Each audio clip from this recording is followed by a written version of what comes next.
Welcome, guys, to the semifinals match of our Cal State Fullerton Solo Duo Trio Q tournament. This night's match is a blah, blah, blah, blah, blah. Let me try this one more time. The night's match is between Team Tree and Team Cash Money. English is really difficult for me, so I'm just going to cast in Korean for the rest of the night. I'm your host, as always, Josh, and today I have with me Ken, Killer536, a participant in our tournament. He is moving on to the losers semifinals, actually. How you doing, Ken? Doing good. How about you, Josh? Doing great. Now, like I said, I am going to be casting entirely in Korean, so let's get this started. Oh, God. I don't know how to speak Korean very well. 첫 번째 밴을 보면요, 피즈하고 랭가하고 너틸리스. Oh my, I don't even know how they say nautilus in Korean. But the Rengar and the Ribbon Band, those are Fizz, Rengar, and Riven both, all three bans, something we don't typically see. Um, why do you think that came out? Like, this obviously is looking at top lane, right? Yeah, of course. If you look at the Fizz ban, it's probably actually going to be a AP mid Fizz, targeting their mid. But Rengar and Riven are most likely top lane bans because their top lane probably doesn't feel comfortable playing against a Rengar or Riven, just kings of harass in top lane. Yeah, that'd be really interesting because we never really see Riven or Rengar come out nowadays, especially in whether it's LCS or like professional level play or even in solo queue.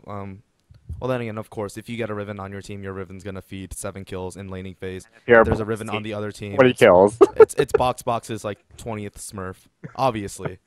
And on the other team, you see the Nautilus, Kalista, and the Jinx ban. What do you think about that? Okay, Kalista and Jinx ban make a lot of sense because John practices Kalista and Jinx a lot. John pretty much has, I think, only played Kalista or Jinx in the tournament. He might have only played Jinx. It's been a really, really high priority pick, and the win rate on Jinx in this tournament has been insane. So it's really, really sensible for them to ban that away. Nautilus, Chopstick Hero, their jungler, Nautilus is a champion that Chopstick Hero has done very, very well on. Especially in some of the early bracket games, Chopstick Hero just straight carried with Nautilus. In the later games, he had a few more missteps, but at the same time, very, very strong performance. Plus, he's one of those champions, that can just dive past your front line, hit R, lock down a carry immediately, and just press all his buttons and hurt everybody so much. And he doesn't even have to build damage. Now, let's take a look at these picks. Graves and Janna being shown here. What do you think about that? Graves and Janna.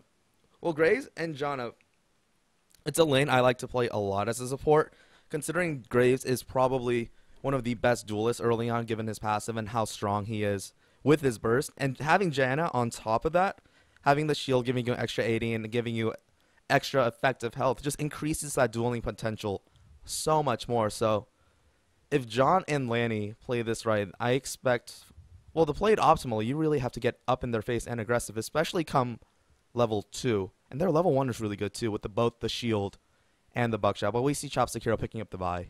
I totally agree here with the Graves and Janna. And on top of that, with the shield AD, the burst from Graves is going to be very dangerous. And seeing the enemy team answer with the Gragas and Hecarim, both heroes that love to be in your face, countering John's dive. What do you think is going to be on their mind for Team Cash Money versus John's Graves?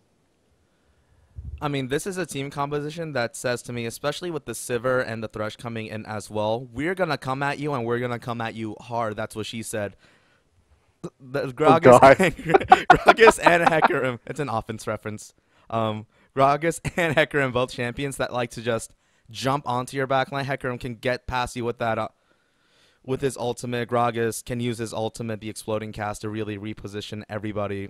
Plus, he's just somebody who doesn't have to build a lot of damage to be really, really painful. He has high base damages as it is. In addition, like once a Gragas gets to your backline and starts throwing barrels out and starts body slamming everybody, he's just gonna stay there. He's just gonna stay there. Like you can't really displace Fat Santa. So now it's really gonna come down to Lanny. Hecarim here.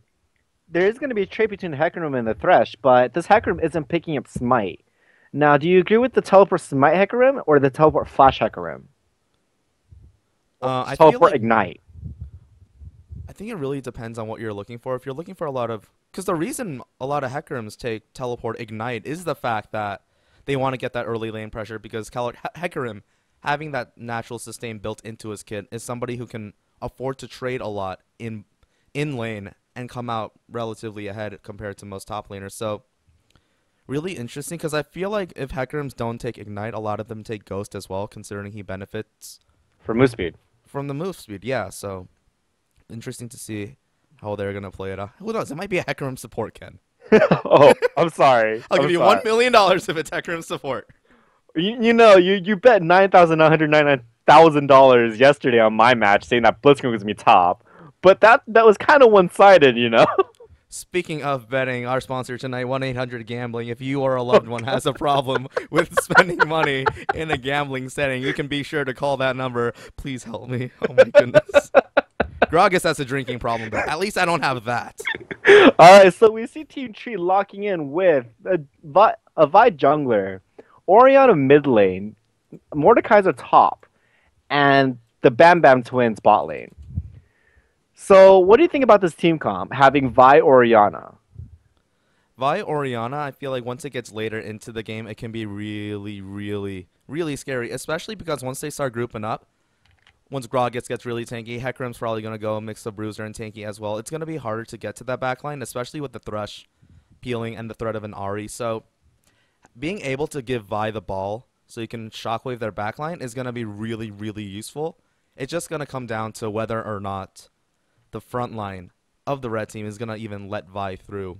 It's going to be really tough, though, because they're pretty much only relying on Vi for the engage. Because what are you going to do? Are you going to send a Janna in to engage with her Hey monster? man, That's probably not going to that happen. Flash Monsoon does I mean, yeah, wonders. it's like scary, right? But like it's so situational.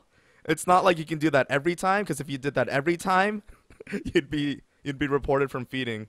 Can you report people in a custom game? I don't know. Can you?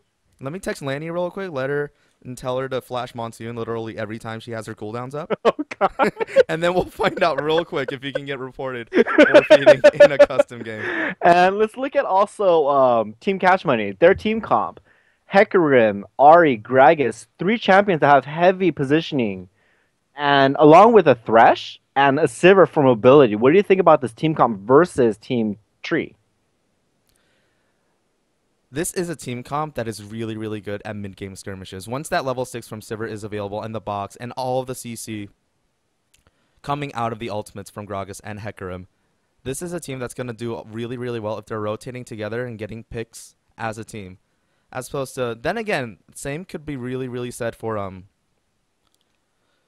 it's going to be tricky because blue team is going to have to really, really rely on this Janna for the disengage because once that Hecarim comes charging in, once the Gragas comes charging in, those Howling Gales are going to have to be so on point to really try and mitigate all the heavy engaged that the red team has. So, again, I feel like if they can get Orianna and Mordekaiser to a late game when Mordekaiser starts getting really tanky and Orianna just starts doing ridiculous amounts of damage. In addition, like something to consider as well, Lanny is a support player who really, really likes building AP. I give her crap about this all the time. But on a champion like Janna, AP is actually a okay thing to build, if not a really good thing to build. Yeah, it increases her shield, it gives her a bigger heal, and just that little extra bit of damage for that kill secure, right? Absolutely. That's why I, as a Janna player, that's why I always tend to pick up a Mejai's early on. Because if you can get rolling with a Janna, say you have like, I don't know, like 600 AP in the late game. That's like 2 extra BF swords every time you give your 80. On top of that, that shield. Monsoon is now a new Soraka ulti. Absolutely, because if you ever take a look at Janna's AP scalings, her shield scales at a 0.7 ratio. And I think her W and her ultimate scale at like a 0.5 or 0.6. So not bad for a support, especially that shield. It is so deceptive because you're like, okay, I got this ADC, he's dead. You throw the shield onto him, it's like, what? It's like he got a respawn all of a sudden. It's crazy. And it's on a 7-second cooldown at max level. And considering that Lanny, I swear to God, she's probably going to build a Morello early on. She's going to have that additional CDR as well. So that shield Now, is pretty you much say gonna be Morello, constantly. but I kind of want to look at the what was that Chalice? The one that gives out Chalice. The Mikhail's Crucible? Yeah, the Crucible. Like if you think about it, they have the Charm, the Hook from Thresh, and the Mini Fear from Hecarim. All three of those, if they land on the ADC, he has very minimal time to react to that, and the enemy team can instantly go on and kill John. Now, do you think it'll be a Morello's or a Crucible for that? The only reason I say Morello is because Lanny has a habit of building Morello on every single support. So obviously, this is a team comp as a support main that I would definitely build something like a Mikhail's first because the Thresh Hook, the Gragas Body Slam, the Fear from Hecarim, all that stuff is things that, especially Graves and Orianna, who are pretty easy to catch out, like you want to keep them alive. You want to have them doing damage. So having that Mikhail's early on really ensures some sort of safety for your team. But just knowing Lanny, she just likes to do tons and tons of damage. But at the same time, a Morello might not be the worst idea against this specific team comp, because especially since you're able to mitigate the heals that Ahri gets from her passive, that Hecarim gets from his abilities, that Gragas gets from his passive as well. So not the worst idea. I would prefer Mikhail's, but I would bet you a lot of money that she's just going to go Morello. Speaking of betting, You know, we still haven't chosen our champs yet. Oh, that's right. So So I'm gonna go first and say Hecarim top lane. Ken is Hecarim will gonna be get. getting the first blood. So Ken and I, before we went live with the stream, we decided to have a friendly bet with each other. This is a best of 3 series, and this is a bet that we're gonna be doing all 3 games. It's just like the other like free roll first blood like mystery skin bets that I've given to everybody else, but this time Ken's gonna be a good sport. He's gonna match my bet. So he guesses Arcade Hecarim Feast in the top lane is gonna get first blood. Not remember we said champion, not in the lane this time. No, the Hecarim, yeah. Yeah, but it's not first blood in the top lane. Oh no, that's not just the champion that gets first blood. All right. So the champion I think is gonna get first blood. I think it's gonna be Janna.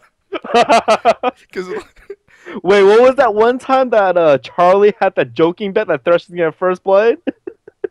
oh, that's when we're all at LCS and we're all like, no, I think like Santorin's We all gonna get first joked blood. about Thresh getting first blood, And he's like, nah, Lust Boy's gonna get first blood. and he didn't take that bet. What did he lose out on? Seriously. But introducing our players as they spawn onto the Rift just shortly. On the blue side, we have Team Tree in the top lane. We have Captain Kernuckles on Mordekaiser. Chopstick Hero on Vi in the jungle. In the mid lane, we have Tapeworm on Orianna. Oh my gosh, and we have a pause. I'm just going to keep introducing the rest of these players. While we're John doing and this, we should Landy. probably swatch, move over their team comps already in the viewers. That's a great idea. But John and Lanny in the bot lane, on Graves and Janna, respectively. While I move them over, you want to introduce our red team for us?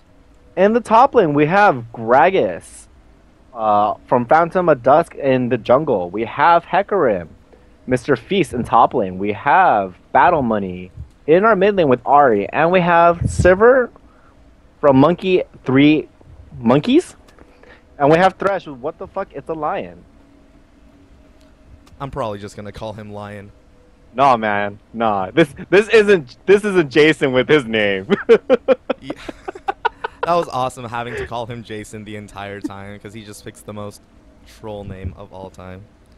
At least nobody has a bunch of numbers in their names. That's what always Hey, man. throws me up. Hey, man. Killer536, like who picks a name like that? You're like a 12-year-old on Xbox Live. Hey, man. I don't boing your mother every night. Every Do you, other night. do you see me type that in all chat every game? No, man. No, I don't. I just grab you, I fist you, and I silence you and walk away. Those are all Blitzcrank references, ladies and gentlemen. But we do have a couple of DCs on both of the teams, so we're just going to wait for them to get back into the game. Always fun when you're ganked by your own ISP. But some things to look out. Oh, I didn't actually swap the players for this team. Lord. I had one job, and I failed at that job. As we see in all chat right now, everybody talking about the Mayweather Pacquiao fight. Pacquiao won. That's right. Right? Alright, so to keep everyone updated on this pause, Team Tree is ready for unpause. So is Team Cash Money. So eventually one of these guys will unpause. And there we go. John has hit the unpause, and this game will now resume. Alright, so just to restate our first blood bets, Ken bet that it would be Feast on Hecarim getting first blood, while I guessed that it was Lanny on Janna getting first blood. So Oh, we see man. here the typical buys from everybody, but you also see the movement of everybody. What do you think about this? Team Cash Money going top lane instead of bot lane where they normally start. Okay, they might be looking for something really, really frisky, because I feel like, because Team Cash Money definitely has a really, really scary level 1 invade skill set available to them. Janna, I'm not Janna, Ari has the charm, Gragas has the body slam, Thresh has the hook. If they elect to take those skills first, and it's not going to set them that too far behind, Ari might feel a bit of a disadvantage taking charm first, but it looks like Captain Kernuckle is going to spot all 5 of them. Going to be really, really quiet, not wanting to get caught by the Oh. monsters in the bed. But it looks like they're going for those LCS swords. I think... Okay, that's really confusing. Do you think they're ever going to lane swap here? Oh, as I'm talking, let's see. Flash blown immediately, so it doesn't look like we're going to see any blood there, but that is a flash down for a top laner. Thresh tried doing that that Lust Boy play, grabbing someone in the bush, but didn't work out. They did get a deep ward down though. I don't really know what they're gonna do with it. Considering I don't think they're gonna be anticipating lane swaps. With that deep ward though, look what they lost. Look at the ward placement on Team Blue for Team Tree. You see one at their own jungle entrance, and you see one in their blue at their own blue now, and you also see them at red side blue.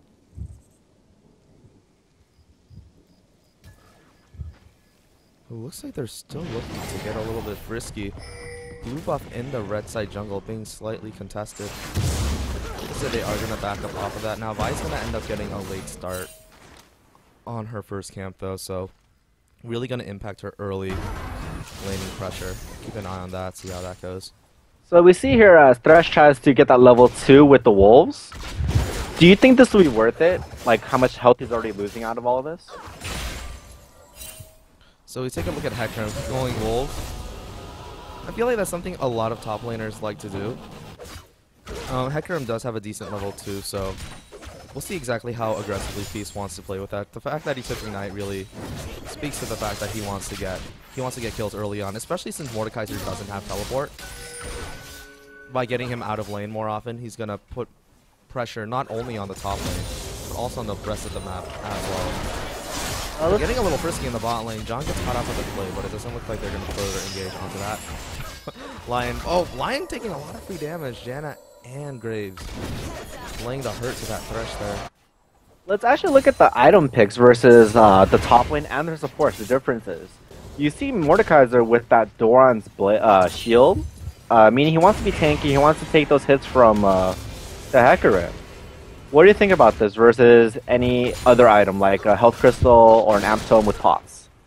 And Doran's shield always a safe start, and especially against an aggressive laner like Hecarim. Somebody who can just throw out his Q constantly. He's going to mitigate, I think, what, 8 damage per spell and per auto attack. So it's a good start. In addition, Mordekaiser doing really, really well considering his abilities cost health. Yeah, I like it. And here's Phantom trying to gank top, but instead getting caught up by that ward. Thankfully, Phantom did have that Wraith buff to see that own ward and kill it, which means top is now unwarded with no flash. Do you think they'll be coming back for a gank after red buff? I think it really depends on how far Captain Knuckles really decides to overextend right here. Feast not really needing Gragas to do a whole lot of damage to Captain Knuckles, chunking him down to almost half of his health right there before just completely running back to the safety of his own minion wave. So if Mordekaiser keeps overextending, he has no pots left. I feel like Gragas would benefit from visiting that top lane. ATS discrepancy as well.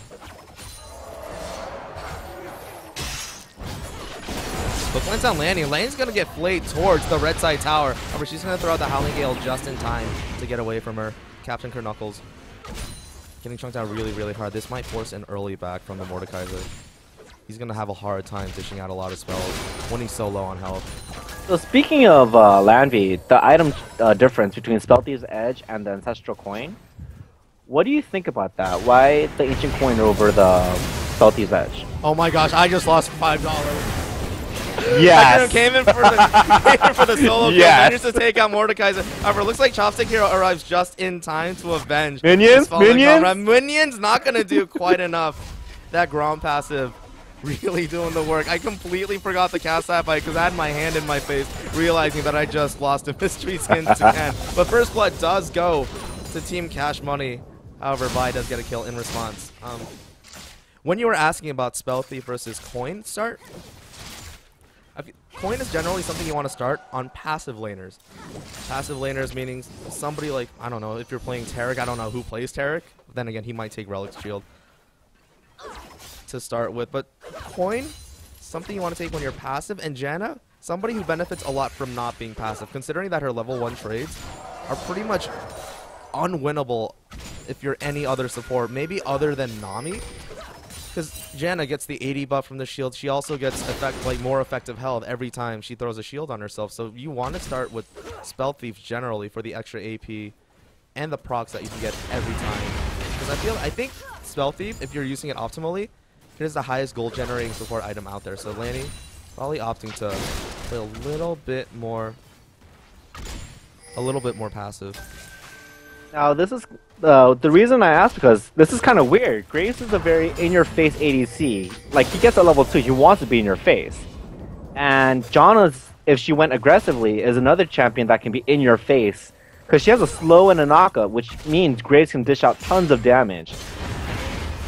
Where, versus Thresh, he only has a flay to knock you back and not so far back. Do you think this is a good choice made by Lanvi? Going defensive, more passively? I mean, personally, as a player, it's not something I would do. I always start Spell Thief on Janna. But, I mean, it all comes down to player preference as well. Some people like to play a more passive role with Janna. Optimal or not, it's always up to player preference. Because you shouldn't really force yourself to play a style that doesn't really suit you as a player. That is a level 6 is going to be hit relatively soon. Definitely more kill pressure coming from John's side. And top lane. And top lane getting into a bit of what knows. I'm not sure how far Captain Knuckles isn't going to commit to this, but he's going to commit. Real forces the flash out of there, but he's just going to blow a summoner for no reason. Hecarim picking up 2 early kills. But Chopstick Hero coming in from the side. Level 4 Bai versus a level 7 Hecarim in the middle of a massive minion wave. Bai realizing really quick this was such a bad idea. Almost delivers a blue buff on a silver platter to the Horsey, but has to flash out of there to prevent giving up any more gold. Now, looking at that, did you notice that the Hecarim had no mana, so this silver, this blue buff could not even be transferred? Maybe they're working together. Say, hey man, I'm out of mana. You should bring me that blue buff. That looks real nice. I'll pay you $5 for it, yeah?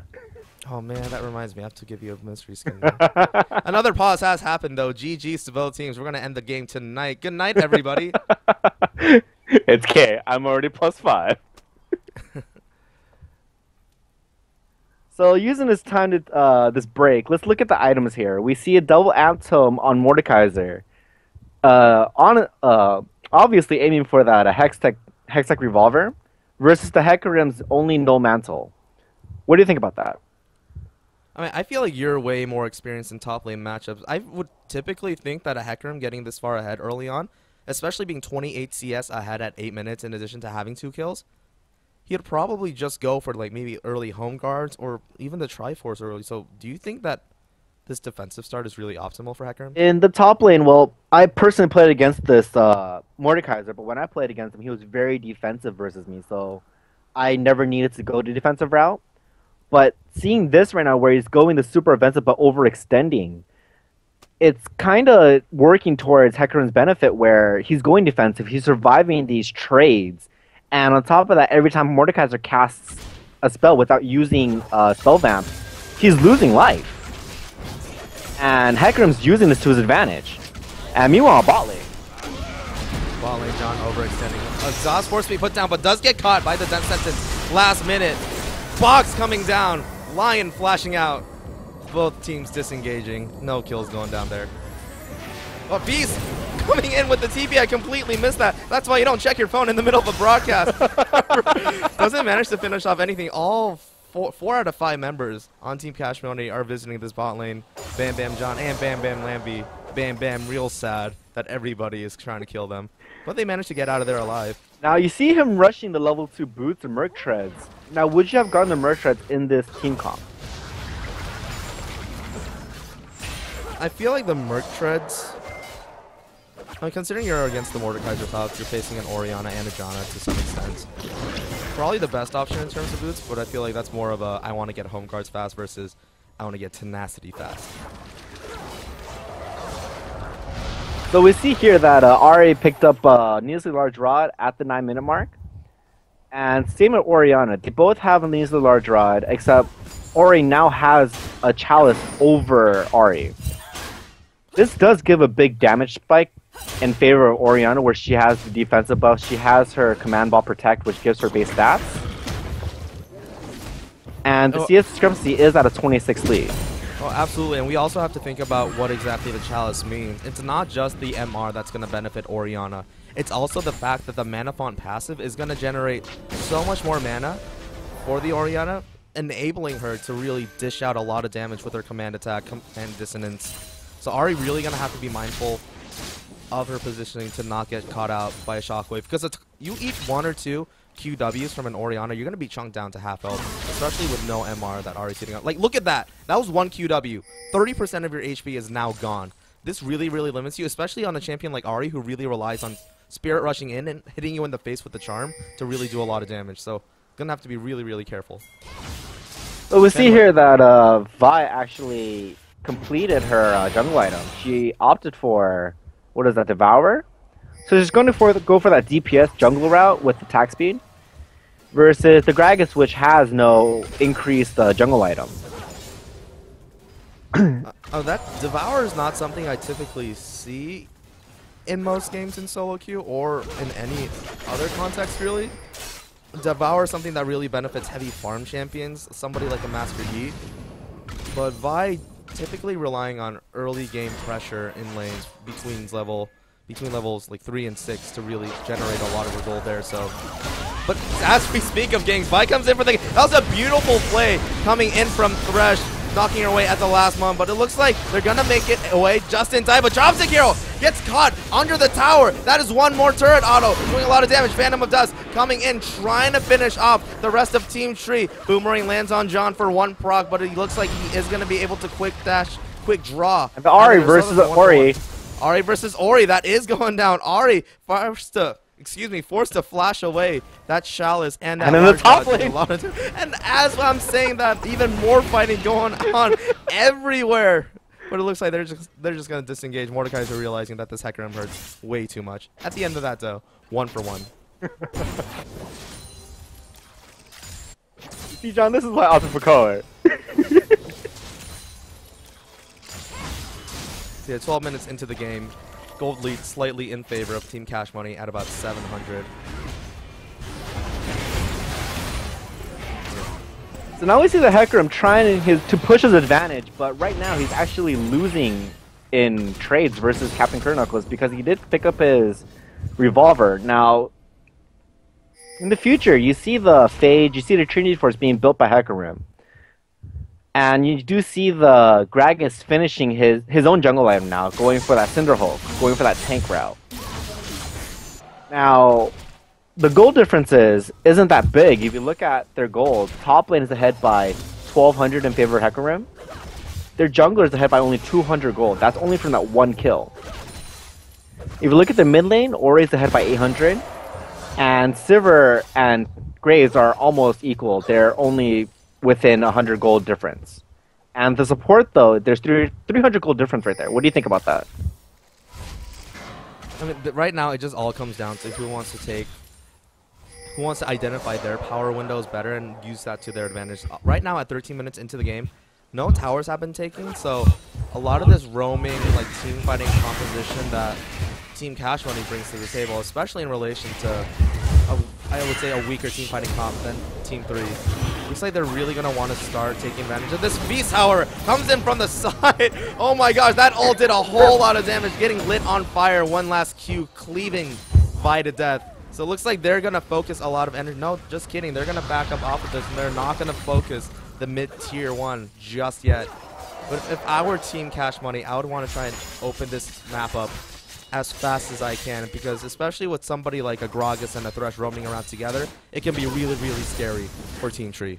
I would have either done that, opening up mid tower, or opting for Dragons, because their jungler is actually dead, so they don't have a smite. Okay, take a look at this trade happening mid lane though. Battle Money went in, landed almost everything on Tapeworm, but Tapeworm, having that Chalice and having the Command Protect with all of that AP behind Orianna, did effectively 0 damage. Ahri hit her with the charm, 3 procs of Spirit Rush. Actually, no, Spirit Rush wasn't up, that is my bad. But hit him with Foxfire, hit him with Orb of Deception, but Orianna pretty much just shrugged everything off. That is a huge difference in power for the mid laners.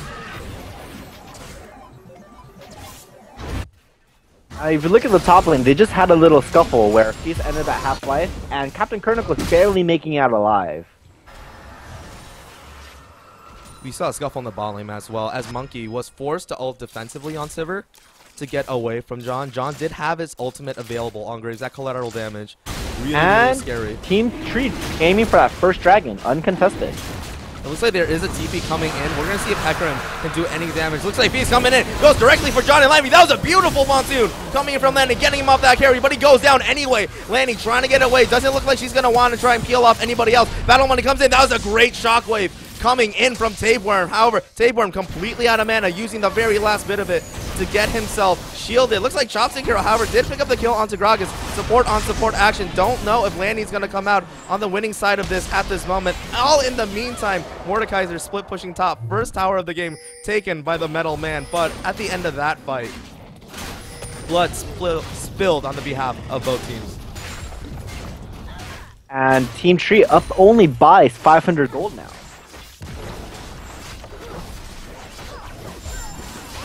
Yeah, this is going to be really, really useful for Team Cash Money, considering they have that composition that really benefits from grouping together and making rotations through jungles together.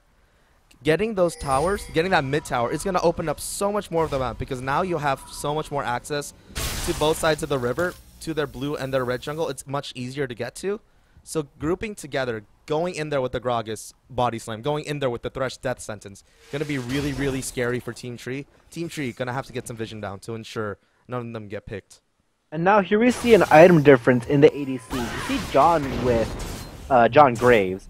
You see him with a not completed IH. He has the components, but it's not completed, therefore he doesn't get the stats of it. But you see the Sivir picking up the IH already. Now the difference from other items, you see John with an extra longsword versus Sivir's none. And you see top lane, Hecarim's just gunning for that Trinity Force. I don't know what the dagger is for yet, but you see the 2 of the 3 components for a Trinity. The dagger might have been a misbuy. That's what I'm thinking it is. And meanwhile, mid lane, you see that difference in these large items. You see Rabadon's Death Cap on Orianna versus the Luden's Echo on Ahri. Now, Luden's Echo gives you more bursts, but not sustained damage. Rabadon's Death Cap, yes, it does give you more raw AP, but it's not really efficient until you pick up another AP item or two. Most players, they elect to go for another item, like something like a Morello, or something like finishing out that Athene's Unholy Grail before going for that Rabadon's, because while Rabadon's, yes, it's awesome, you get that 30% bonus AP, but if you don't have any AP to begin with, like, what's the point of getting it? So, top lane. A bit of an odd decision. Top lane, Fee's gonna go in on Captain Knuckles. Probably didn't anticipate him to be so tanky. So that is an ultimate. No, that wasn't an ultimate down. I thought he burned that. That was my bad. Now we do see Tapeworm getting the blue now. I didn't recall seeing him with the blue earlier. Now this is the first blue I've seen him get. Versus Ahri, who hasn't gotten a blue yet from her jungler. Now, Ahri, a champion that thrives off spamming her skills, thriving off of that passive, versus Ori, who can just clear waves in 2 spells. Ahri doesn't have the AP to clear a wave yet. Where do you think this is going to leave her with that 1 kill lead? If Orianna can really continue to put pressure all the energy, or all the damage that she has from this. However, as we're talking, he's forced to ult away defensively, but the Assault and Battery catches him out. Regardless, Iron Man picking up the kill onto My Little Pony in the top lane. 1 more kill going to Team Tree. And now Iron Man fights for My Little Pony, now fights for Iron Man. I didn't see Avengers yet. Spoiler alert, you see it right now. But what were you talking about, Keanu? You were asking, oh, Orianna versus Ahri mid lane. I think it was a great point to bring up, especially considering how much more damage Orianna has.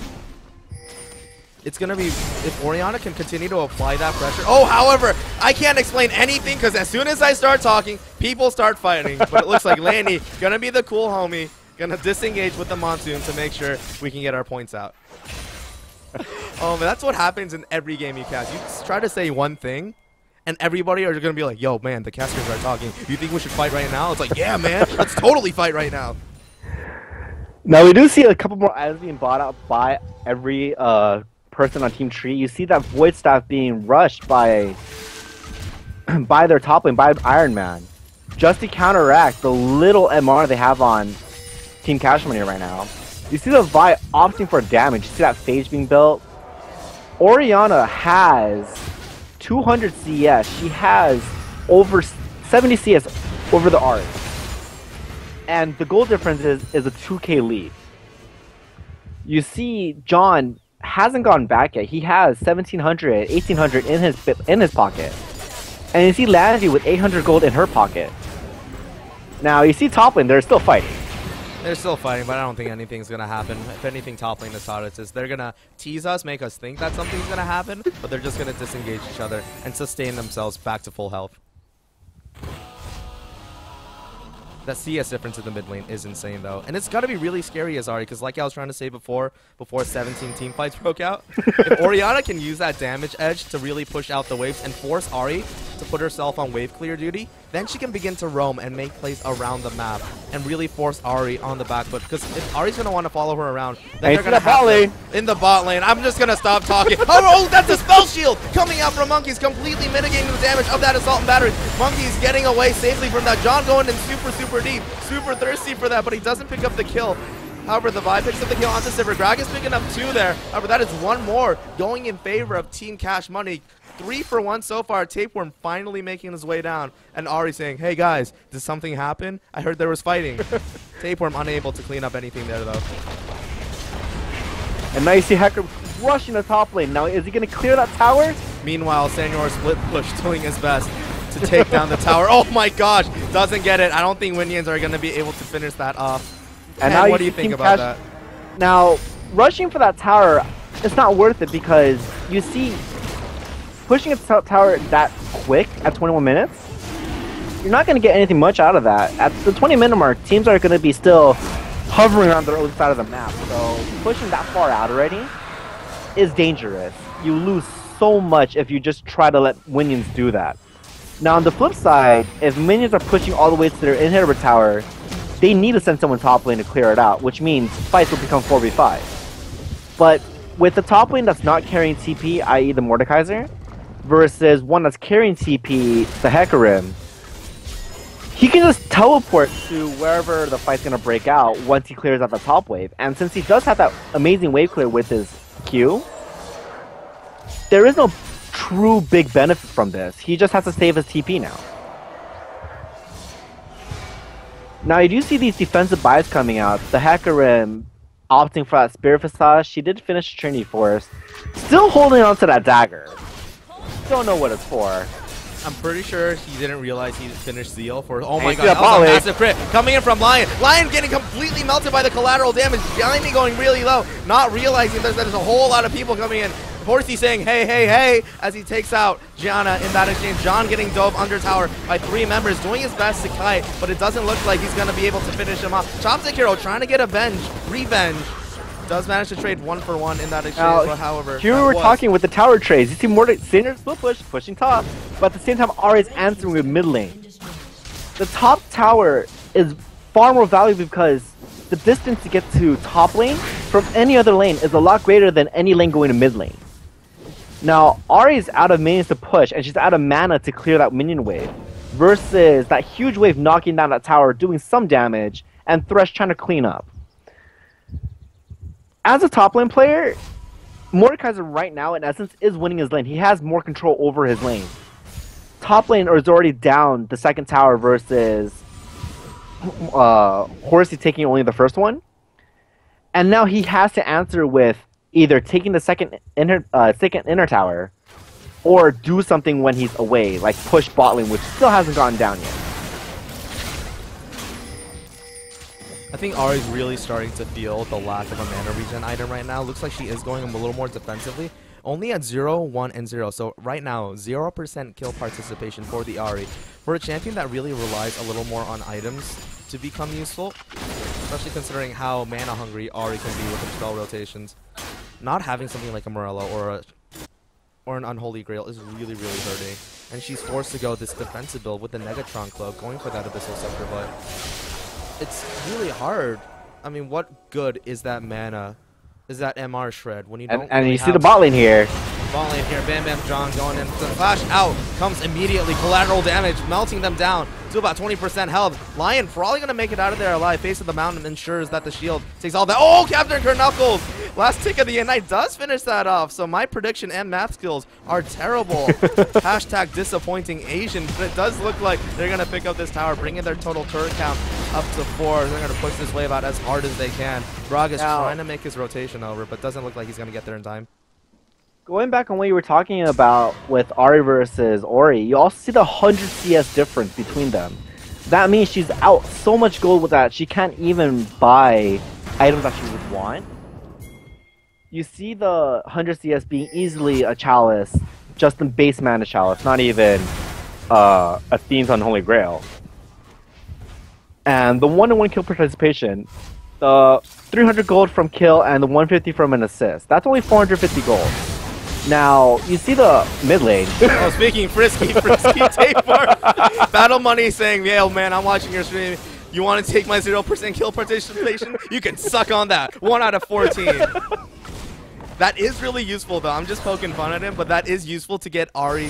Because right now, Ahri desperately needs gold. Taking a look at the gold difference right now, Ahri is like 2,700 gold behind her opposing mid laner. That is a lot of money to be behind. So any little bit that she can pick up, even if it's just like 150 here, 200 here, gonna be so useful. So good that they managed to pick some off the table. But Lion, speaking of that, oh my gosh, they thought that Lion was getting a little too aggressive. However, John not realizing that everybody's after who's gonna get the kill. Battle Money saying, yo man, even more kill participation for me. Picks up his first kill and a little more gold to boot. Now, let's look at the gold differences. You see top lane with a staggering 3,000 gold lead. Normally, you don't see top lane differences that big with a 3k gold lead, but you see Hecarim 7 kills above Mordekaiser, 1 assist above him, and equal deaths.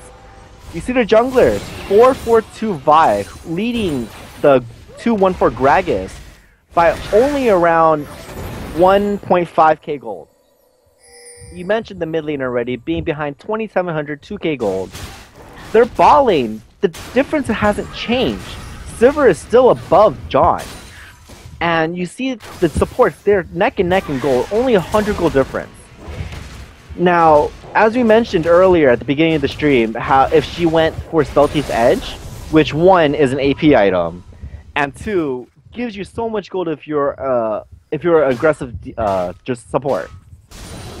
This gold difference on supports, do you think it will make a difference in the late game with their builds, their items, the AP? All that will add up. It will add up, but then again, at the same time, Janna, whether she has gold or not, is still really useful considering her kits. The utility of her kit isn't necessarily dependent on the items that she has. Because her Monsoon, regardless of how much AP you have, still going to knock them away. Howling Gale, regardless of how many items you have, still going to knock them up for the same duration. Zephyr, same thing. Going to slow them. Because the slow does not scale with AP. So in that, Janna can take a little bit of solace in the fact that she's a little bit behind in gold. But then again, Janna, like we talked about early on, really benefits from having AP. So let's see if she can pick some up. But Chopstick Hero comes in for the hero seal. Manages to get it, but going really low. In exchange, Shockwave landing on 3. That's a whole lot of damage going down onto Team Cash Money. Looks like they're returning on Captain Kurt Knuckles right now. He is all by himself. So while they did get the steal, Chopstick Hero baits his entire team into going in. And they pay for that dragon with 3 deaths. However, they do pick the kill on Thresh though. That creeping death, man. That creeping death. Yeah, that was an overzealous steal by Chopstick Hero, and an even now more you see this answer over-aggressive. with Baron though. This is a very risk and bearing call. Phantom of Dusk has Smite up, but he's so low. Thieves should be tanking this, but for some reason he isn't. And you see their ADCs. And again, at the same time, there's not really anybody that can really steal it from John. John already blew his ultimate. What's Janna gonna do? Come in with the Howling Gale? If Janna steals it with the Howling Gale, you deserve to lose that Baron. It happened. It happened in the LCS, man. But that's such a rarity. I feel like that was a relatively safe Baron. But that wouldn't have been possible if Team Tree didn't go super hardcore hashtag YOLO McSwaggins into that Dragon Pit. At least they got it though. They did. Now the gold lead has shifted to Team Cash Money with a lead of around 2,000 gold. Now, you look at the item buys. Hecarim finally traded in that dagger for a longsword. He also bought a Randuin's Omen, adding more tankiness to his damaging kit. You see Vi answering with more damage. You see that Frozen Gauntlet, her Phage actually changing into a Black Cleaver. You see Graves going for that Youmuu's Ghost Blade with his Avarice Blade and his Brutalizer. Landy still only has that Crucible, which I said Crucible. You were betting Morelos. It was, because she does that every time. Now you see them knocking on their mid lane inhibitor. With Baron buff, this should be an easy take.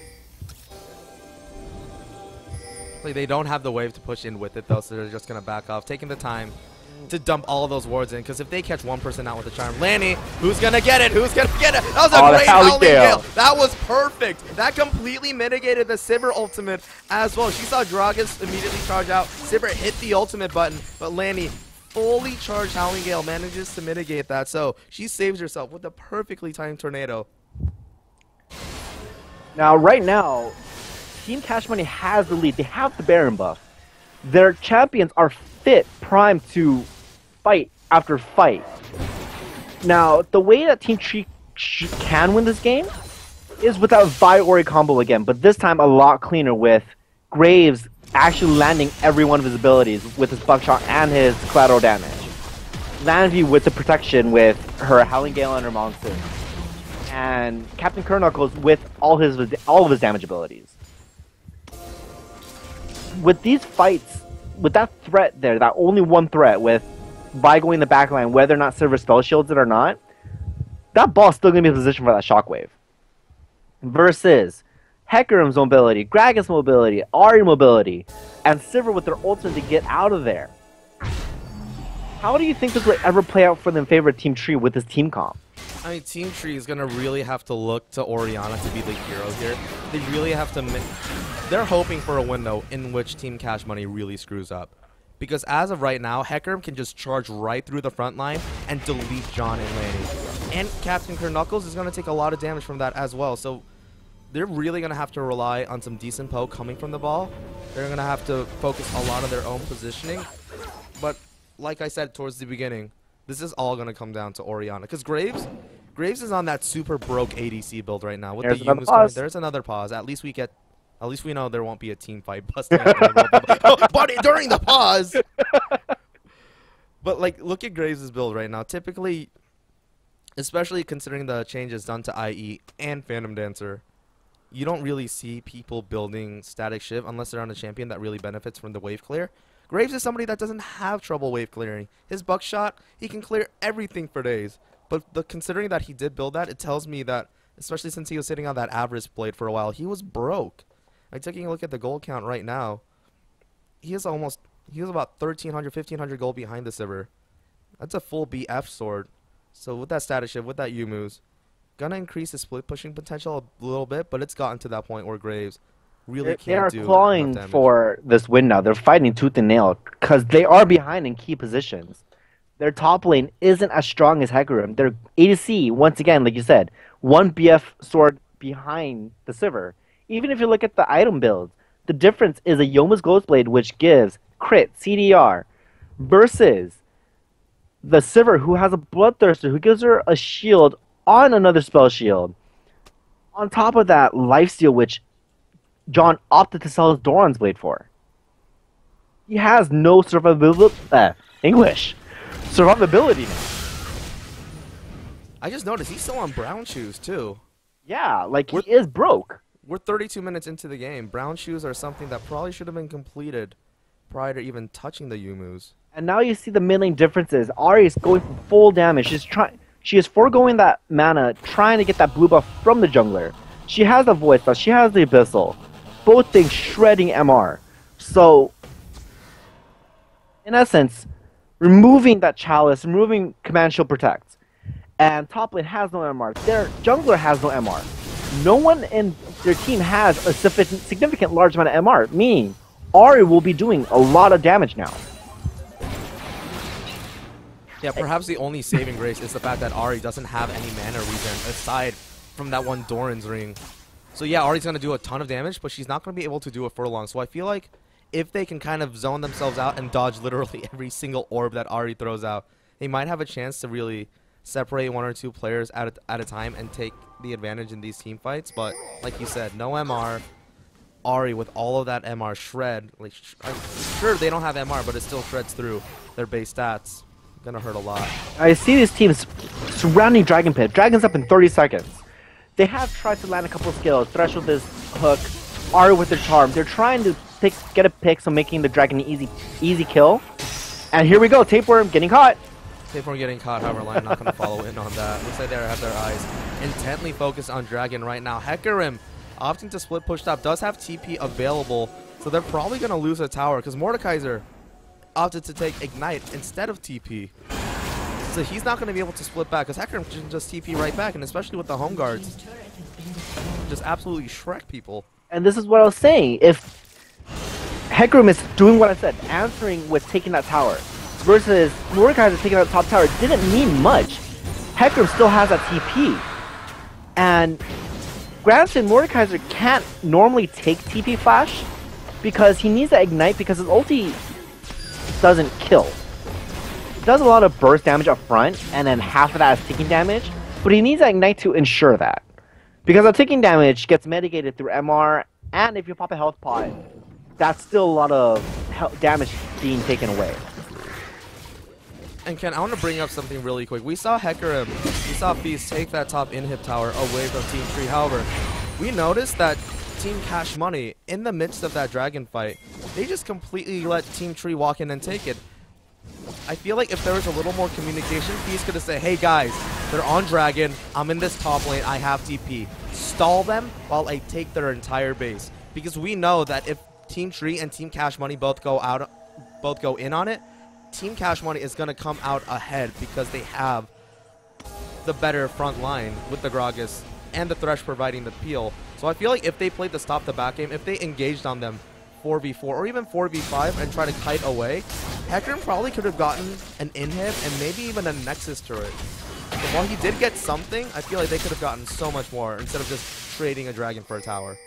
Now I see Baron up, and Team Tree knows this. They want to pick a fight. They want that Baron because right now they are behind. That Baron will give them a 1,500 gold to the entire team, shortening that gold lead that Team Cash Money currently has at 5k gold.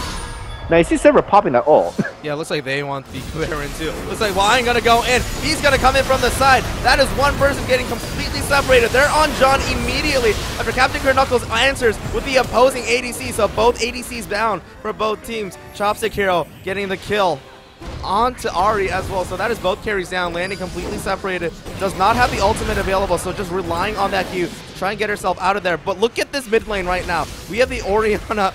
We have the Mordekaiser ult pounding damage on that mid inhib tower. That tower gets down to about 30% health before Feast comes in for the rescue. But they're just going to turn on My Little Pony. My Little Pony going down. Lion going super low as well. That's a two-man shockwave. Phantom of Dust getting melted super quick. That was a massive turn. And they might lose just based off of this.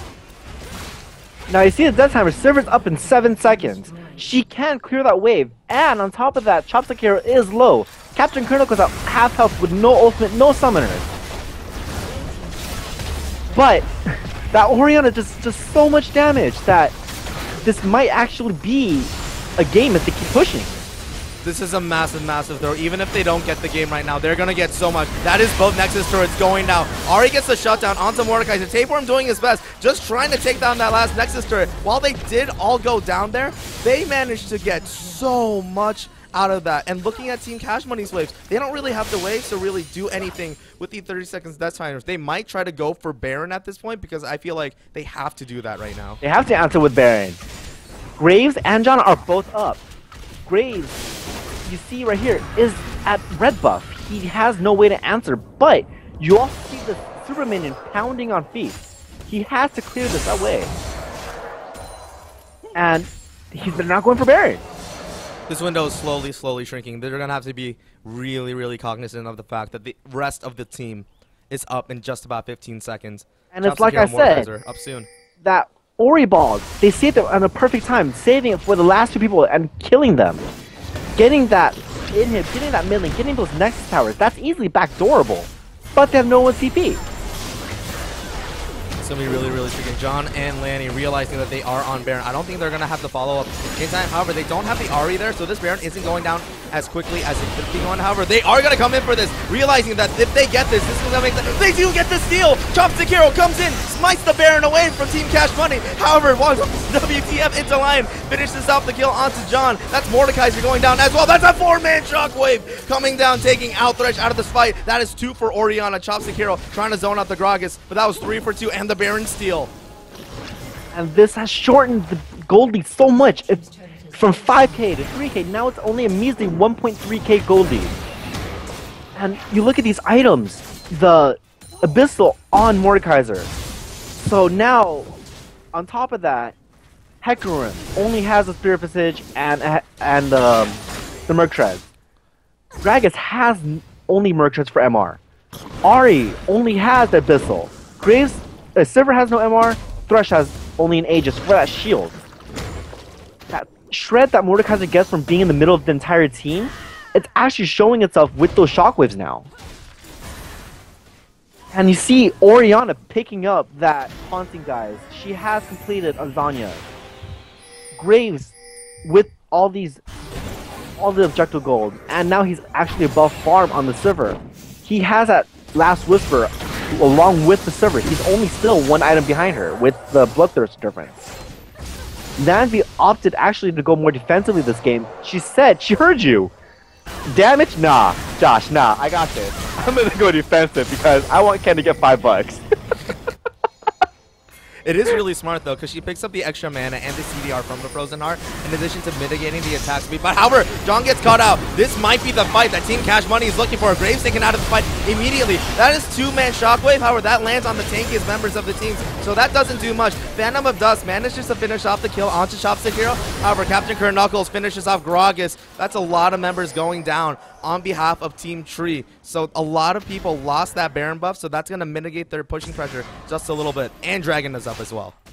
So right now you see Gragas Ghost and Iron Man fighting My Little Pony, pushing him away. Ahri kind of gives some backup, but there's just nothing there. They can't push out. That in-hit that's missing, that's preventing them from pushing out into Team Tree's base. You have an open inhib top lane, but once again, like I said, top lane is so far from mid lane. And just trying to get there with an open base, it's so risky. There's a lot of pressure on Feast right now to use his teleport efficiently, because as soon as they see that teleport go down, you can bet that Team Tree is going to have all of their eyes set on that naked Nexus right now. So Feast's going to have to be really, really wise about when he chooses his TP in. Because if they TP in at the right time, if they have that top wave set up in a way that they can push in after they get 3 down, maybe if they get a clean ace, then they can potentially win this game off of 1 push. But they really have to have a lot of things go right for them in order for that to happen. And look at these recent item buys. You see, not 1, not 2, but 3 Spectral Geysers come up on Team Cash Money's inventory. Gragas, Sivir has 1, and Thresh. Sivir wants that double spell shield, no doubt. You see Gragas going for that spell shield. You see Thresh going for that spell shield. They don't want to get caught by the Orianna. They know Orianna does so much damage right now. And you see Orianna answering with the Void Staff and the Haunting guys. Now, yeah, this Orianna, so much Magic Pen right now. So scary. And a blue buff as well. And the boots. And she chugged a blue pot. So she's going to be doing true damage on top of that. Yeah, looking at her stats, she has 38 flat Magic Pen with 38% Magic Pen. Those stats are very scary for people that only have 1 item from MR. And Spectral Geysers, they don't give that much magic resist. They only give you 35, which means the base penetration she has, so much. Speaking of penetration, looks like she's about to get penetrated against this wall. Tapeworm getting completely caught out. Forced to pop the Zhonya's. That is John and Lanby completely focusing on Lion right now on Thresh. Lion trying to get out of there. Collateral damage, not enough to finish it off. Captain Knuckles, what are you doing? Get off the red buff. Go help your team. John gets 1. Captain Knuckles assists with Feast. Phantom of Dust, the one being focused right now. That's just gonna be a clean ace. They're gonna push for the W. This is game for Team Tree. And there goes a GG from Team Cash Money. Now, while that big fight was going on, Vi had actually separated Ari from the team. She had Ari 1v1ing her. She forced her to pop the Zanyas, making her stand there. And having not killed Tapeworm, aka Orianna, Hecarim failed to tilt this team fight towards his favor. And this was just really well played from Team Tree. Like I said, having them stall out their things, having those key characters, the Vi, the Orianna, stay alive, having them combos, it all played out so well. And just Team Cashmere played it very sloppily. They didn't focus down one person. Like, the Hecarim went in on the Orianna. That couldn't kill her. It didn't kill her. She flashed over the wall. And Gragas tried his best to separate the team. Thresh got caught. Sivert didn't do much. It was just really sloppy, and then Ari wasn't there. That was absolutely crazy, Ken. I don't even know what to say to that game. On top of the fact that every time we tried to inspect every one of their items, they tried to do a team fight. Well, that's just every single game that happens. I'm pretty sure that happens in LCS too. But wow, that was an absolutely crazy game. I really thought it was going to go in the favor of Team Cash Money, and I feel like it really should have because they had so many advantages. But once they managed to throw that fight around mid-map and essentially gave up their entire base, they gave up the mid lane inhib, they gave up both of their Nexus turrets. Yeah, like everybody on Team Tree went down in that process, but leaving that base so wide open changes the dynamic of the game so much. So it was pretty much a matter of time, and it was at that point it was Team Tree's game to lose. But guys, this is a best of 3 series in our winner semifinals, so stay tuned. We're just going to tweak our stream just a little bit. We might go offline for just a little bit, but I anticipate the next game to start within the next 5-10 minutes. So guys, thanks so much for watching. Stick around, okay?